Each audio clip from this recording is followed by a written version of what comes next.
Hall of the Galactic Concordat buzzed with the usual morning activities.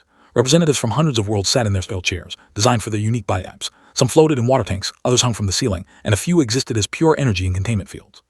Ambassador of the adjusted his crystalline form on a pedestal. His species looked like living diamonds, and light danced through his transparent body as he reviewed the day's agenda. It was supposed to be a quiet day. Trade disputes, mining rights, the usual boring stuff that kept the galaxy peaceful. And the emergency alert screamed through the hall. Being in the chamber turned toward the source. The red warning lights bathed everything in an ominous glow. Ambassador, the human representative, calmly reached for his communication device while chaos erupted around him. What is the nature of this emergency? Elder's voice echoed in everyone's mind. The ancient Etherian flowed in his sphere of glowing mist, his telepathic abilities allowing him to speak directly to every consciousness present. Answer came from the central display. A holographic star map appeared, showing the local arm of the galaxy. A cluster of red dots moved steadily toward a small yellow star system. Empire has launched a full invasion fleet toward the Sol system, announced the Concordat's AI. Estimated arrival time, 6 hours. Chamber exploded in noise. The delegation began clicking in rapid, panic patterns. The aquatics splashed violently in their tanks. Even the usually calm energy beings flickered with distress. The ambassador remained perfectly still. The human with growing concern was a middle-aged man with graying hair and kind eyes. He had served on the council for 15 years and was known for his patience and diplomatic skills. Right now, he looked almost bored. Ambassador, Elder's telepathic voice carried a note of worry. Are you aware that yours is under attack? Looked up from his tablet. Yes, Elder. I received the alert 17 minutes ago. I've already filed the necessary paperwork. Work? The word came from Ambassador, whose tentacle form writhed with agitation. Your species is about to be wiped out and you're doing paperwork. And her procedure replied calmly. He tapped his tablet a few more times. Declaration of war, activation of defense protocols, notification to all human colonies. Just the usual forms. His crystal structure vibrated with confusion. The usual forms? What did that mean? The display, the fleet grew larger. 500 bios, each one a living creature the size of a small moon. They grew their ships instead of building them, creating massive organisms that could heal damage and adapt to threats. Their fleet looked like a swarm of giant insects moving through space. I'm not known for making astute decisions, observed Ambassador, her serpentine form coiling nervously. Why would they attack humanity? Perhaps they believe humans are weak, suggested another delegate. Earth is a young world, barely 10,000 years of recorded civilization. While slightly at the comment, it was not a pleasant smile. Display shifted to show the first contact between the fleets. Battleships dropped out of hyperspace near Pluto, the outermost planet of the human system. They immediately began broadcasting on all frequencies. Commander H's voice filled the chamber. The leader's words were translated by the universal communicator. Humans of Sol, you will surrender immediately. Resistance will result in the complete destruction of your species. You have 1 of your hours to respond. The council chamber fell silent. Everyone waited for the human response. Kim Wiggly? This is Admiral Sarah Martinez of the Sol Defense Force. Your ultimatum has been received and rejected. You have 30 minutes to withdraw from our system before we consider you a hostile invasion force. Silence stretched longer. Even the inner being seemed to dim with shock. 30 minutes? Tentacles writhed faster. They're giving the 30 minutes. The fleet could destroy every human world in 30 minutes. Still tying on his tablet. Actually, that's being generous, he said without looking up. Standard doctrine is 15 minutes for withdrawal. Standard doctrine? Elder's mental voice was sharp with disbelief. Humanity has standard doctrine for facing fleets of that size. Of course, finally looked up. We have standard doctrine for most situations. This falls under the unvite military presence category. The response time varies depending on the threat level. Just more red dots appeared on the display. The fleet was splitting up, with groups heading toward different human worlds. Mars, Earth, the mining colonies around Jupiter, the research station near Saturn. They clearly intended to attack everything at once. Perhaps we should contact the leadership, suggested Ambassador. Remind them of humanity's Bell status on the council. Delegates nodded at this. Humanity held a permanent seat on the Galactic Concordat, despite being one of the youngest spacefaring species. Most beings assumed it was because humans were good meteors. They were wrong, but that story was for another time. Or he tried, Elder admitted. The hive mind is not responding to diplomatic channels. They seem committed to this course of action. Display update again. 30 minutes had passed. The fleet continued its approach to the human worlds. Admiral Martinez's voice came through the speaker again. Forces, you have failed to withdraw from Sol space. As of now, you are classified as hostile invader. The Sol Defense Force is authorized to use any necessary force to remove you. This is your final warning. Ambassador made a sound that might have been laughter if his species could laugh. Any necessary force? What force? I see no human fleet movements on the display.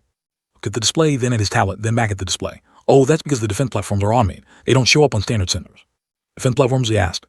Nodded absently. We put them in after the Shade War. You know, just in case someone tried something like this. Shade War? That got everyone's attention. The invasion 50 years ago that nearly destroyed half the galaxy. Most species still had nightmares about it.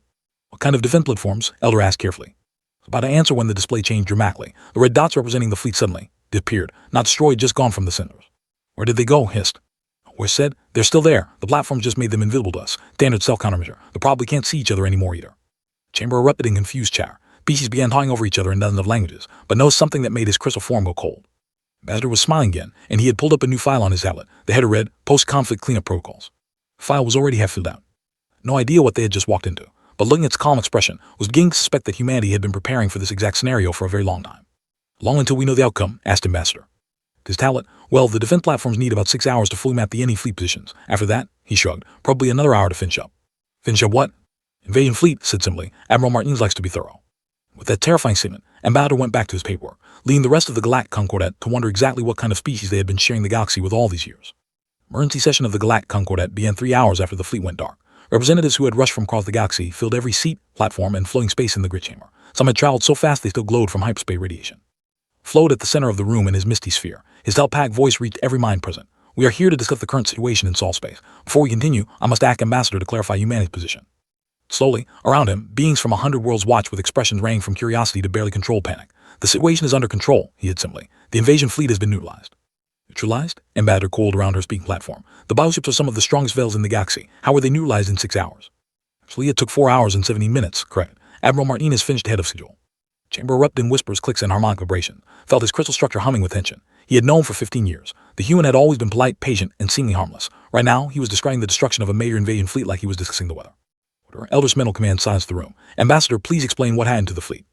So it is Howlett. Standard anti-invasion protocol. The defense platforms created a containment field around the hostile forces, then eliminated them systematically. No survivors, no debris large enough to cause navigation hazards. Cleanup is already complete. The kind of silence that comes when several hundred intelligent beings all have the same terrible realization at the same time. Ambassador was the first to find his voice. The Empire just lost 500 bioships. Each one took decades to grow. The economic damage alone will cripple their military for generations. Yes, that's rather the point. Admiral Martinez included a full damage assessment in her report. She recommends monitoring space for the next 50 years to ensure they don't try that again. Years? Thoughts crystallized around that number. Humans planned their revenge in terms of decades.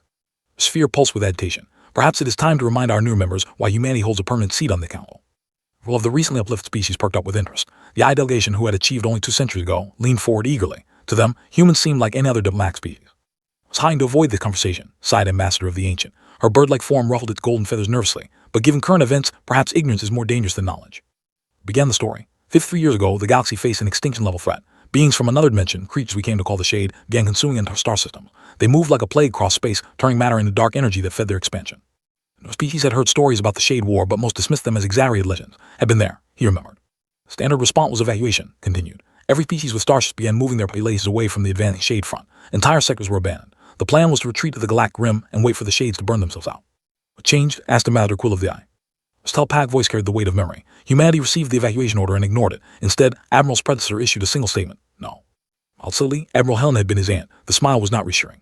While every other species was running away, continued, human ships began flying directly toward Shade-controlled space. We thought they were committing species-wide suicide. But watching the tactical displays in horror, human ships had charged straight into the dark zone where the Shades consumed everything. It had seemed like madness. What we didn't understand, Elder explained, was that humans had been studying the Shade entities for 3 months before making their move. While we evacuated, they researched. While we panicked, they planned. Ambassador uncoiled slowly. What did they discover? At his throat, the Shades were parasites. They could consume normal matter, but they couldn't digest energy that had been modified. So we modified our energy. Modified how? We asked Quill. Built weapons that could hurt them, said simply. Turns out, if you route energy through a quantum tunnel and reverse its polarity 17 times, it becomes toxic to entities. The engineering took about 6 weeks. Weeks felt cold. While the rest of the galaxy had spent 3 months in terrified evacuation, humans had spent 6 weeks building weapons that could kill gods. A breakthrough came when Admiral Helen proposed using Sol itself as a weapon, Elder continued. No species had ever attempted to weaponize a star. Weaponize a star? Several delegates spoke at once. Casually, we built a network of gravity manipulators around Sol and turned it into a directional energy weapon. Range, approximately 1,200 light years. It could target individual ships or entire star systems. The chamber was quiet except for the sound of various species breathing, humming, or circulating fluids in shock. First test shot destroyed a Shade-controlled solar system 40 light years away, added. The energy beam was visible from half the galaxy. But that day, every astronomer in known space had recorded the event. A lance of pure stellar fire had reached across impossible distances and burned the darks away. For a moment, it seemed like the galaxy had grown a new star. Shade entities retreated to their own dimension within 72 hours, Elder concluded. They left behind a message, roughly translated as, "We apologize for the misunderstanding." Ambassador Quill's feathers were standing on end. They made entities apologize. It's humanity for you, said Ambassador. They don't just win wars, they make their enemies sorry they started them. Reviewing something on his tablet. Oh, they just sent a formal apology to the Galactic Concordat. They're requesting immediate ceasefire talks. Ready? Looked stunned. The invasion fleet was only destroyed 4 hours ago. Travels fast, observed, especially when you destroy an entire fleet without leaving debris. Other species tend to notice that sort of thing. Ambassador's tentacles writhed thoughtfully. What would have happened if they had refused to surrender? Looked up from his tablet and for a moment his diplomatic mask slipped. The expression underneath was neither cruel nor kind. It was simply practical. Then we would have escalated. Escalated how? It's 2 of the anti-invasion protocol, explained. Admiral Martinez would have disabled their gravity well and used it as a weapon against their military installations. Silence that followed this statement was absolute. His telepathic voice was barely a whisper. You can disable gravity. Yes, said, his diplomatic smile returning. We figured that out during the Shade War too. Turns out, if you're going to weaponize a star, you need to understand fundamental forces pretty thoroughly. He looked around the room at the shocked faces surrounding him. Is there anything else the council needs to know about the situation? I have a dinner appointment with my wife in an hour. No one answered. No one could answer. He gathered his papers and prepared to leave. Ambassador Quill finally managed to speak. Why didn't humanity just destroy them immediately? Why give them a chance to surrender? I was at the door and looked back. Because we're the good guys, he had simply. Good guys don't commit genocide unless there's absolutely no other choice. He left, the Colonel sat in stunned silence for nearly an hour. Finally, Elder spoke to everyone's thoughts. And that, my friends, is why humanity terrifies me more than any threat we have ever faced. Not because of what they can do, but because they choose not to do it. At the chamber, Ambassador walked down the corridor, checking his messages. Admiral Martinez had sent him a brief note. New defense platforms tested successfully, ready for Phase 3 deployment if needed. Alden deleted the message. The galaxy was safer when no one knew what Phase 3 involved. While Sarah Martinez stood on the bridge of the Earth Defense Station, watching the tactical display with professional interest. Around her, dozens of human officers worked quietly at their station, monitoring the aftermath of the shortest invasion in galactic history. "There's a report," she called out. And Commander Torres looked up from his console. "All vessels neutralized, Admiral. No casualties on our side. Cleanup crews have finished processing the debris." "Processing time?" 4 hours, 12 minutes from initial contact to complete sterilization, Torres replied. 17 minutes faster than the simulation. Nez nodded with satisfaction. The simulations had been based on military data purchased from information brokers 3 years ago. It was always nice when reality exceeded expectations. "Communications, pat me through to space. I want to speak with whoever's in charge now." Main screen flickered to life, showing the interior of a command ship. Commander H appeared, his features riddled with what humans had learned to recognize as extreme threat in his species. Behind him, Martinez could see others moving frantically around their organic control surfaces. While Martinez, H's translator, rendered his clicking speech in the standard galactic, we wish to discuss terms. Martinez raised an eyebrow. "You invaded our space without provocation. You threatened to destroy our worlds. What terms did you have in mind?" His mandibles clicked rapidly. "We were not informed. Our intelligence did not indicate. We believed humans were a minor species." "Intelligence was incomplete," Martinez agreed. "But that doesn't excuse launching an unprovoked invasion. 500 bioships, Hive Manor. That's not a mistake or misunderstanding. That's a war fleet." His entire body seemed to deflate. The Hive Mothers made a decision based on old data. They thought Saul was weakly defended. They thought humans were like the Eye or the Ink, young species with limited military capability. He glanced at her tactical officer, who was trying hard not to smile. The comparison to the Eye was particularly amusing, since human military advisors had designed the Eye defense networks. "Let me explain something about human military doctrine in Hive Manor," Martinez said, settling back in her command chair. "We don't build defenses to repel attacks. We build defenses to end wars." The screen age twitched nervously. "End wars. Complete strategic victory in the shortest possible time," Martinez clarified. "Your invasion fleet represented the core of naval power. Eliminating it ensures you cannot threaten anyone else for the next several decades. That was the point." Behind H, others were chittering in obvious agitation. The universal translator caught fragments. "Total military collapse. Breeding ships destroyed. Genetic libraries lost." Inez had read the intelligence reports. Each bioship contained genetic templates for growing new vessel. Destroying the fleet hadn't just eliminated their current military power. It had set their shipbuilding capability back by centuries. "What are your terms for peace?" H asked desperately. "No terms," Martinez replied. "You will withdraw all forces from this sector. You will pay reparation to cover our operational costs, and you will ensure this never happens again." "Rations?" H seemed confused by the concept. "Fuel, ammunition, personnel time, equipment maintenance," Martinez listed. "Running a defense network is expensive. My accountants will send you a bill." And Commander Torres leaned over to whisper in her ear. "Admiral, the cost estimate came back. Should I tell them the amount?" Inez glanced at the number on his tablet and winced slightly. "Perhaps we'll round down for diplomatic purposes." The conversation was interrupted by an urgent chime from the communications console. "Admiral," the comm officer called out, "we're receiving a priority transmission from the Galactic Concordat. Elder wants to speak with you." "Put him through." Screen split to show both H and the ethereal form of Elder. The ancient being's telepathic voice carried clearly across space. While Martinez began, "The Concordat is concerned about the scale of response to the incursion. 500 bioships destroyed in 4 hours seems excessive." He frowned. "Excessive. They invaded our space with intent to commit genocide. Our response was proportioned to the threat." "But surely some form of graduated response would have been appropriate," suggested. "Perhaps disabling their ships rather than destroying them." "With respect, you're thinking like a diplomat," Martinez replied. "I'm thinking like a military commander. They brought a war fleet to our doorstep. The appropriate response to a war fleet is complete destruction." His mandibles began clicking rapidly again. "Please, Admiral Martinez, we acknowledge our error. The Hive Mothers were not aware of human military capability. This will never happen again." "Sure it won't," Martinez agreed. "But not because of your assurances. It won't happen again because you no longer have the capability to threaten anyone." His form flickered with agitation. "Admiral, the Galactic Concordat exists to prevent this kind of escalation. Surely there must be some middle ground." He stood up and walked closer to the screen. When she spoke, her voice carried the authority of someone who had never lost a battle. 50 years ago, when the Shades were consuming the galaxy, did the Concordat prevent escalation? Or did humanity do what needed to be done while everyone else evacuated? Silence on both ends of the transmission was telling. "What happened today," Martinez continued. "An aggressive species decided to test humanity's resolve. They brought 500 warships to our space and threatened to destroy our worlds. We eliminated their fleet completely and efficiently. Now they understand that attacking humanity has consequences, permanent consequences." Gestured to the tactical display, where the position of the destroyed ships were marked with small red X's. "This is what we call occasional warfare, Elder. One demonstration prevents future conflicts." He spoke up nervously. "Admiral, the Empire formally requests membership in the Human Mutual Defense Pact." Inez blinked in surprise. "We don't have a mutual defense pact." Could we create one?" H asked hopefully. "The Hive Mothers believe it would be safer to be allied with humanity rather than the alternative." Torres leaned over again. "Admiral, we're receiving similar requests from 17 other species in this sector. Apparently, word of today's events has spread quickly." Inez rubbed her forehead. This always happened after a military demonstration. Species would queue up to sign defense agreements rather than risk being on the wrong side of human military doctrine. "Forward your request to the diplomatic corps," she told H. "They handle alliance negotiations."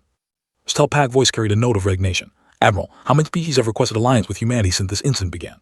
Torres checked his console. "Current count is 23 species, Elder. The number is increasing every few minutes." "This is why humanity terrifies the Concordat," observed. You don't just win wars, you convince everyone else to join your side. He smiled for the first time during the conversation. Elder, we prefer enthusiastic diplomatic engagement to terrifying. But yes, that's generally how it works. The men from space flickered as H received an urgent message from someone off screen. His posture became even more agitated. "Oh, Martinez," he said urgently, "the Hive Mothers have authorized me to offer complete access to our bioship technology in exchange for a non-agression treaty." "Generous," Martinez replied, "but we already have your bioship technology. We've been studying captured vessels for 15 years. It seemed to deflate further. You have our technology. Proved versions," Torres added helpfully. "Our bioships are about 40% more efficient than yours." His form pulsed with what might have been amusement. "Admiral, is there any military technology humanity hasn't reverse engineered and improved?"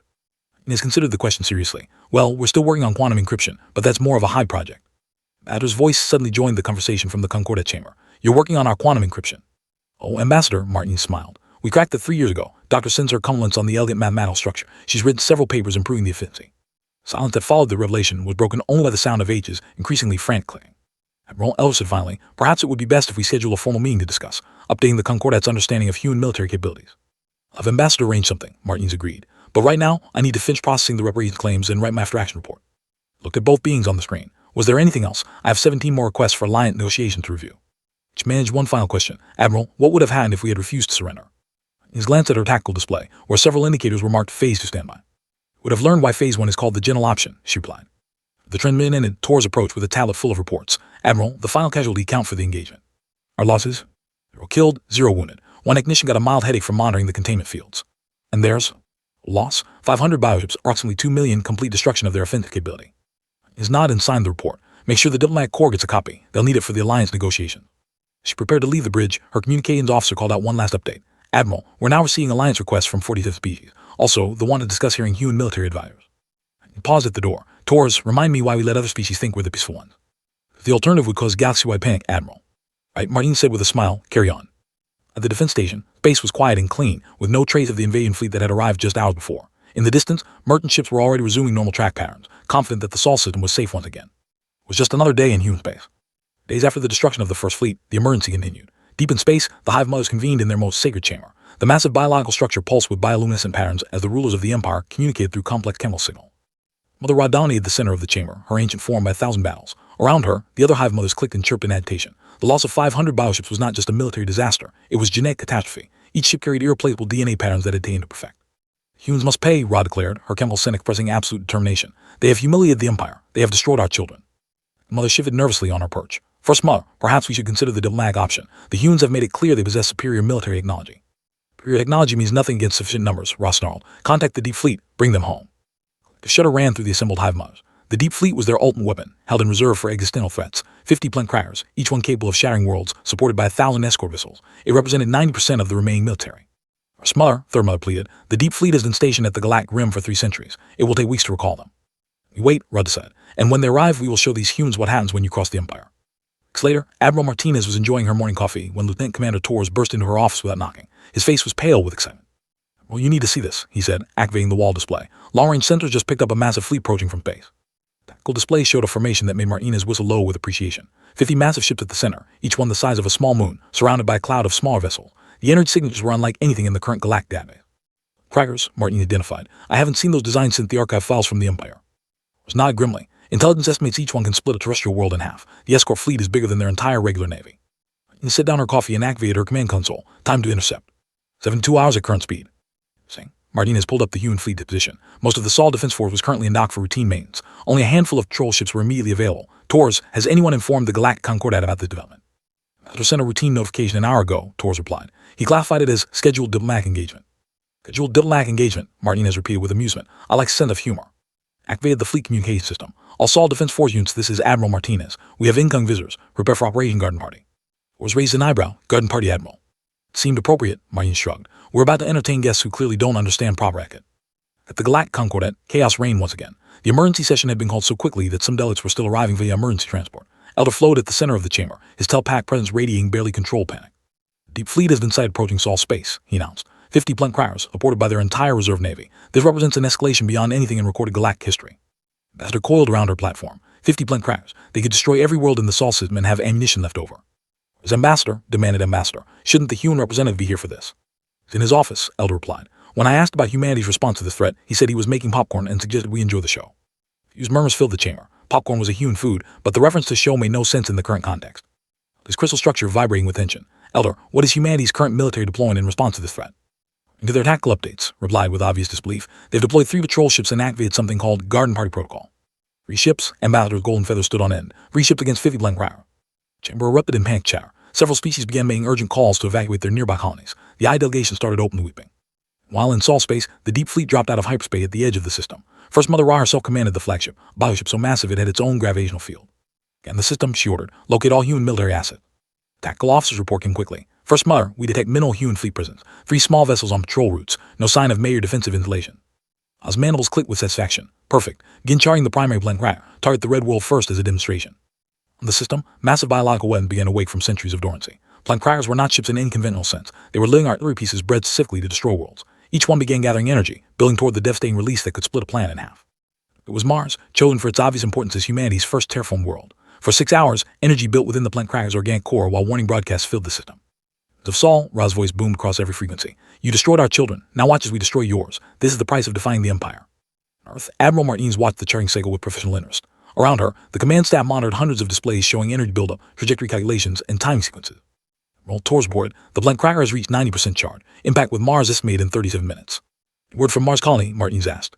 Administrator sends his compliments and said the evacuation went smoothly, Torres replied. All personnel are safely off land. Situation? Elder's telepack voice suddenly echoed through the command center. The E3N had been granted permission to monitor the situation directly. Admiral, are you abandoning Mars? No, Elder, Martinez smiled. We evacuated Mars 3 weeks ago when our intelligence indicated they might escalate to blank cryers. We've been waiting for them to take the shot. Fusion radiated from his presence. Waiting, why? Because Martinez said, settling back to watch the tactical display, Mars isn't just a terraformed world, it's a test. Minutes later, the blank cracker fired. A beam of destructive energy, focused through biological lenses the size of continents, landed across space toward Mars. The red planet sat motionless in its orbit, seemingly helpless before the approaching destruction. It struck Mars dead center. Mars absorbed it completely. The fleet, alarmed, began screaming as sensors registered impossible readings. The blank cracker's energy, enough to split a world in half, had simply disappeared into Mars as if absorbed by a sponge. Again, Rush shrieked, full power. And shot struck with even greater force. Mars absorbed it just as easily as the first. Smothered, the tactical officer's voice shook with terror. Mars is moving. Every sensor screened throughout both fleets. Mars was indeed moving. The red planet was shifting in its orbit, turning to face the fleet. As it turned, massive sections of the planetary surface began to slide away, revealing that what they had assumed was a world was actually something else entirely. The surface of Mars opened like a flower, revealing the most massive weapon ever constructed. The entire planet was artificial, a hollow sphere containing machinery that comprehension. Enemy patterns danced through structures the size of mountain ranges. At the center, a sphere of pure light began to pulse with barely contained power.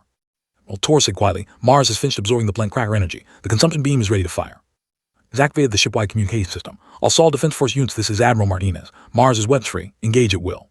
Mars fired.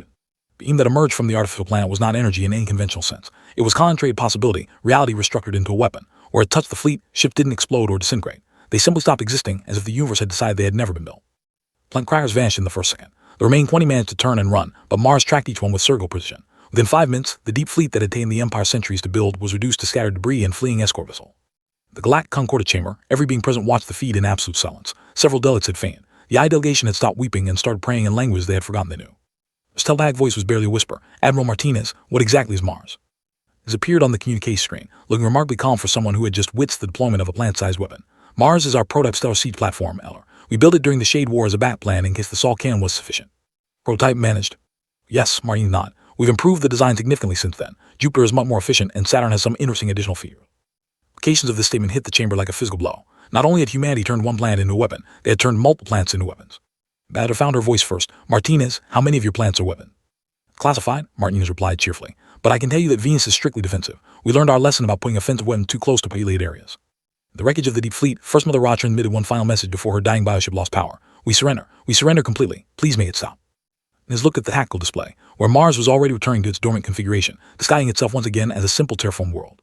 Surrender accepted, she announced. Welcome to the new galactic order. Age of humanity had begun, not through conquest, but through demonstration. Any species that wished to challenge human dominance had just learned that humanity didn't fight wars with ships and soldiers. It fought wars with planets. They had been preparing for this day for 50 years.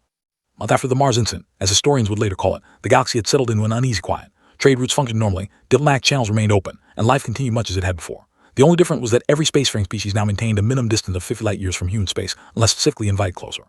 The final session of the emergency Galactic Concordat meeting was unlike any diplomatic gathering in recorded history. Ambassador sat at the human delegation table, calmly reviewing paperwork while around him, representatives from hundreds of worlds struggled with a new reality.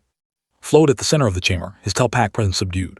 The purpose of this session is to establish new protocols for interaction with humanity, given recent revelations about human military capability. Badger uncoiled nervously from her platform. Elder, before we discuss protocols, I think we need to address the fundamental question. Exactly how powerful is humanity? Up from his tablet. That's a fair question, Ambassador. Would you like the classified or unclassified answer? The classified answer. Ambassador's tentacles writhed with anxiety. Of course, replied matter-of-factly. The unclassified version is that humanity possesses sufficient defensive capability to ensure our survival and the survival of our allies. The classified version includes specific details about weapon systems, strategic capabilities, and contingency plan. Sphere pulsed with agitation. The galaxy has just witnessed one of your planets destroying 50 planet crackers simultaneously. I think we're past the point of keeping military secrets. I'll politely. Elder, with respect, what you witnessed was a single defensive platform responding to a direct attack. That's hardly our full capability. This fell over the chamber. The implications of his words were terrifying. If Mars was just one defensive platform, what else had humanity built? Badger ruffled her golden feathers nervously. Could you at least tell us how many worlds in your system are militarized? All of them replied without hesitation. Every planet, moon, and asteroid in Sol space serves some defensive function. Some are more obvious than others. This crystal structure vibrating with shock. All of them, E and Earth. This is our command and control center, explained. It's the most heavily defended object in known space. The other worlds serve specialized functions. Mars handles direct threats, Jupiter manages fleet action, Saturn provides strategic support, and the outer planets monitor approaches from deep space. Ambassador Quill of the Eye leaned forward. What about the asteroid belt? Factoring and resource processing, said simply. We can produce a full battle fleet from raw materials in about 6 weeks. Chamber erupted in shock murmur. The idea of building starships from scratch in 6 weeks was beyond the capability of most species. I struggled to process this information. When did humanity begin this militarization program? 6 years ago, replied. Right after first contact with the galactic community, Admiral Helena, my predecessor, determined that humanity needed to ensure its survival in a potentially hostile galaxy. You've been preparing for war for 6 years, asked. You've been preparing for peace, cried. There's a difference. War preparation focuses on defeating enemies. Peace preparation focuses on making sure no one wants to be your enemy in the first place. Badger's tentacles had gone completely still, a sign of deep thought in his species. What would have happened if they had succeeded in destroying Mars? Folded his tablet briefly. Then Jupiter would have responded. According to Admiral Martinez's contingency plans, Jupiter's primary weapon can sterilize entire star systems from a range of 300 light years. And if they had somehow destroyed Jupiter too, pressed. And we would have activated the protocol, said quietly. His telepathic voice carried a note of dread. What is the protocol? Not authorized to discuss the details, replied. I can only tell you that it represents humanity's final contingency plan. If Sol falls, ensures that humanity continues elsewhere. The cadence hung heavy in the chamber air. A backup plan for the survival of an entire species suggested preparations on a scale that boggled the mind. Balder asked the question everyone was thinking. Exactly how far do human contingency plans extend? Quiet for a long moment, considering his words carefully. Let me put it the way, Ambassador. Humanity has planned for every conceivable threat, from individual hostile ships to galaxy-wide extinction events. We have responses prepared for scenarios that other species haven't even imagined yet. Such as the Elder prompted. Travel paradoxes, reality manipulation, quantum invasion, dimensional warfare, and temporal causality loops, list casually. Admiral Martinez keeps the full catalog. I think it's up to about 3,000 different threat scenarios now. Silence that followed the revelation was broken only by the sound of Ambassador Quill quietly weeping.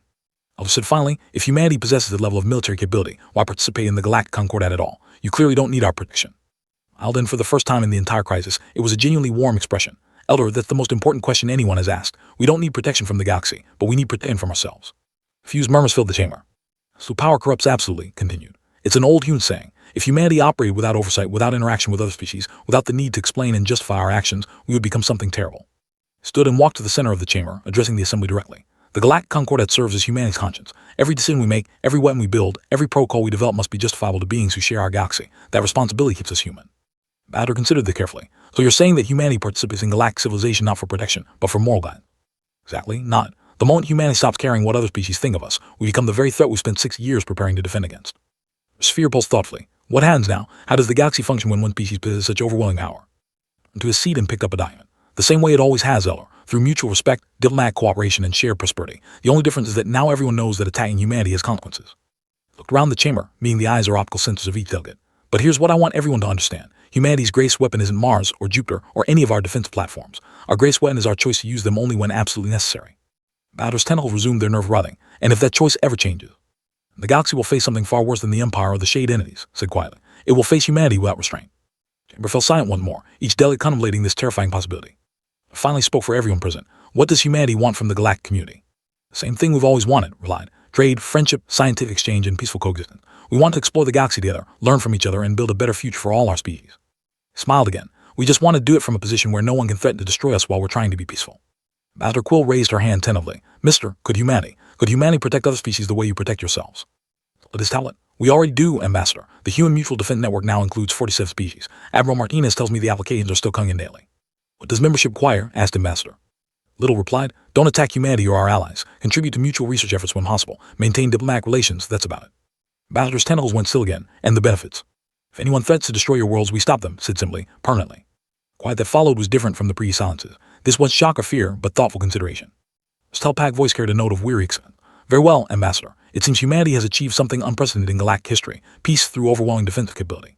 Respect, Elder cried. Humanity has achieved something much simpler than that. We've achieved peace through being too dangerous to fight and too valuable to lose.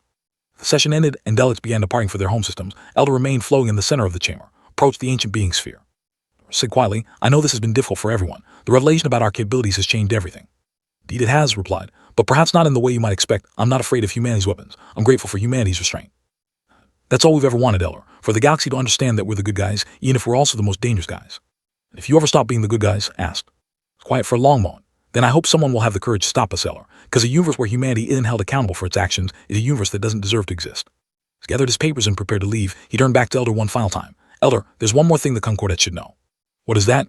This entire situation started because someone attacked humanity without provocation, said. In our records, that's called the mistake. We're hoping it will also be called the last mistake. That, Ambassador departed, leaving Elder alone in the chamber to contemplate the new reality of galactic civilization. I had the stars shown as they always had, but somehow the galaxy felt different now. Safer perhaps, but also more frail. Humanity had revealed its true nature not as conquerors, but as guardians. The question that would shape the next era of galactic history was simple. Could they remain guardians forever, or would absolute power eventually corrupt them as it had so many species before?